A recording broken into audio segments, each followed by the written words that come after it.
The Storybook.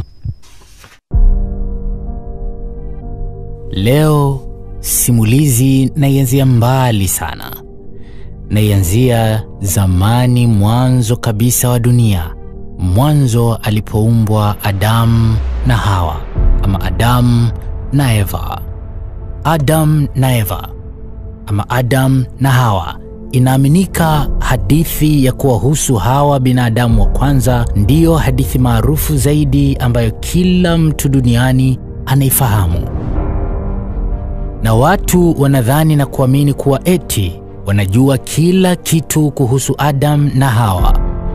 Lakini nilistuka nilipoona dunia nzima haina majibu ya uhakika ya kile kitendawili, ya kwamba ni tunda gani walilokula Adam na Hawa.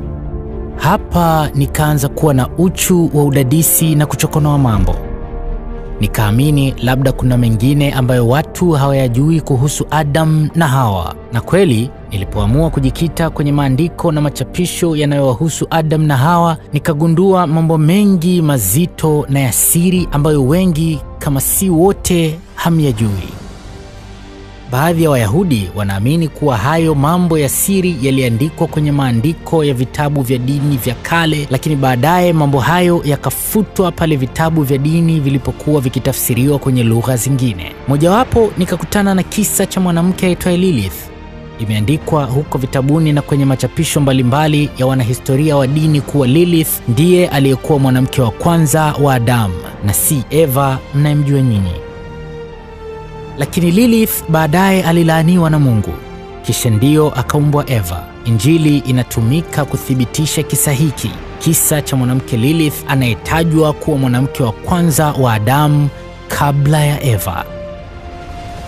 Ushahidi wa stori hii wanautoa kwenye Injili ya kale katika toleo la makuhani, kitabu cha Mwanzo sura ya 1 mstari wa 26 mpaka 27. Imeandikwa, So God created mankind in the divine image, male and female God created them.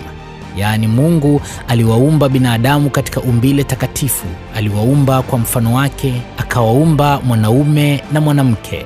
Na hata Biblia ya kwanza kuandikwa kwa lugha ya Kiingereza iitwayo King James Bible ama The Accepted Version ya mwaka 1611, nayo pia inasema Mungu alipomuumba Adam hakumuumba peke yake, alimuumba kwa pamoja na binadamu mwingine mwanamke.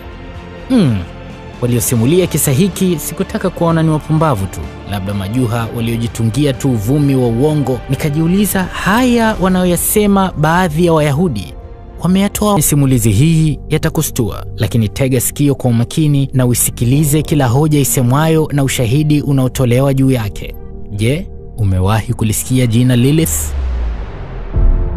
Wanapotoa lile andiko lisemalo kuwa Adam aliumbwa kwa pamoja na binadamu mwingine wa kike, hawamaanishi kuwa binadamu huyo wa kike ndiye alikuwa Eva. Wale Wayahudi, Yochai na wenzake, wanasema kuwa Lilith alikuwa ndiye mwanamke wa kwanza kuumbwa aishi na Adamu.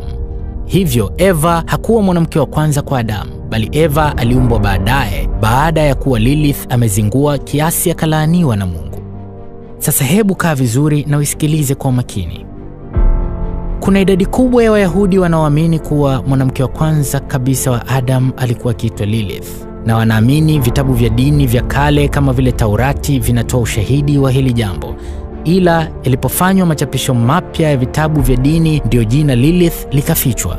Wanadai taasisi za siku hizi za kidini hawakutaka Lilith ajulikane, hivyo hadithi ya Adam ikaandikwa juu ya maisha yake na akatajwa Eva tu. Sasa ni nini kilichopelekea Lilith kufichwa? Na siku hizi anatajwa kwa miongoni mwa maibilisi, shetani mbaya. Wanaosimulia hadithi ya Lilith wanasema